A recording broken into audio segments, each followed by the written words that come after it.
Di ba matalino ka? Oh, Basahin mo to ah. opo. Simple-simple lang yan. Basahin mo. San? Anong saan? Ayan oh.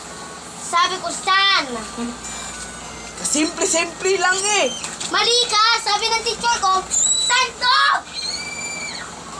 Santo! Basahin mo lang yan ba? O, kasimple lang, Ana. O, basahin mo. Anong saan? Sabi ko san? Ayan na nga, oh. San? Anong saan? Mama! Nakakainis naman tong bata na to eh. Di ba matalino ka, tsaka presidente sa school? Kasimple lang, Ana. O, hindi mo pa mabasa-basa. Mama, tingnan mo, di ba santo? Anong saan? Basahin mo lang maigi. Saan?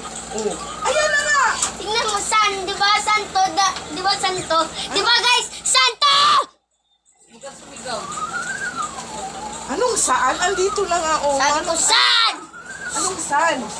Wala naman, no. Andito lang yan. Oh, anong saan? Oh, basahin mo. Kasimple lang yan, guys, no? Oh, Basahin mo na. basahin mo na. Saan na nga lang? Sa pagintay. Anong sapakin? Anong saan? Andito, oh. Ito yun. Basahin Oh, mo na, pinababasa ko